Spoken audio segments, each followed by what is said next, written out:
ভাবুন তো 100 বছর আগের কথা, যখন ঘোড়া ছাড়া গাড়ি ছিল শুধুই একটি স্বপ্ন, ঠিক তখনই তৈরি হলো 20 টন ওজনের এক বিশাল স্টিম দানা। আজকের পর্বে আমরা জানবো লম্বার্ড স্টিম লগ হলারের অবিশ্বাস্য গল্প, যা আমেরিকার ঘন অরণ্যে কাঠ বহনের ইতিহাস বদলে দিয়েছিল। আলভিন লম্বার্ড নামের এক কামার কিভাবে তৈরি করলেন পৃথিবীর প্রথম ট্রাক লেইং যান। চলুন জানি সেই রোমাঞ্চকর কাহিনী। 1901 সালে আলভিন আর্ল্যান্ডো লম্বার্ড এমন এক যন্ত্রের পেটেন্ট করলেন যা ছিল সম্পূর্ণ নতুন এক ধারণা। মেইনের এই কামার তৈরি করলেন পৃথিবীর প্রথম সফল commercial tracked vehicle. Lombard steam log hauler ওজনে ছিল প্রায় 20 টন। এটা ছিল এক ধরনের হাফ ট্র্যাক যান।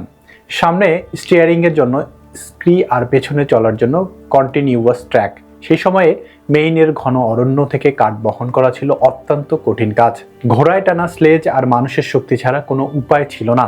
কিন্তু লম্বার্ডের এই যন্ত্র বদলে দিল সবকিছু।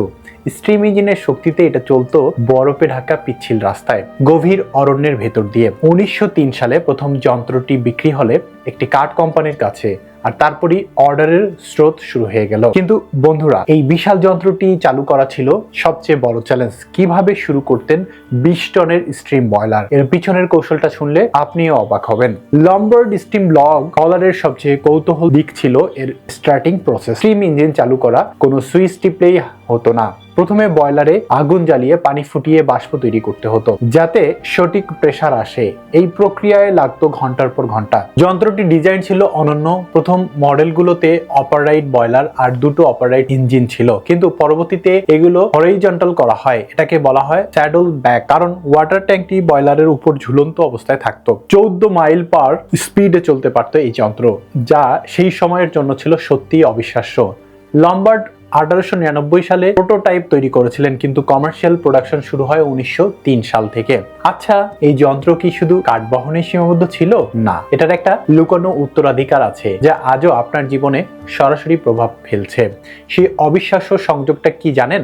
লম্বার্ড স্টিম লগ হলারের সবচেয়ে বড় অবদান ছিল কন্টিনিউয়াস ট্রাক টেকনোলজি। এটা ছিল পৃথিবীর প্রথম সফল ট্রাক লেইং ভেহিকেল। এই প্রযুক্তিকেই পরবর্তীতে ট্যাঙ্ক, বুলডোজার আর আধুনিক স্লো মোবাইলের ভিত্তি হয়ে ওঠে। আসলে লম্বার্ডকে বলা হয় স্লো মোবাইলের জনক, কারণ তার কন্টিনিউয়াস ট্র্যাক কনসেপ্ট পরবর্তীতে স্লো ভেহিকেলগুলোকে ব্যবহৃত হয়েছে। স্টিম ইঞ্জিনের যুগ শেষ হলেও লম্বার্ডের উদ্ভাবনী চিন্তাধারা আজও বেঁচে আছে।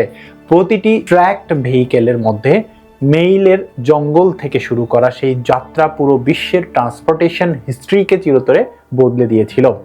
ইতিহাস সাক্ষী, সত্যিকারের উদ্ভাবন কখনো হারিয়ে যায় না, সেটা নতুন কোনো রূপে ফিরে আসে।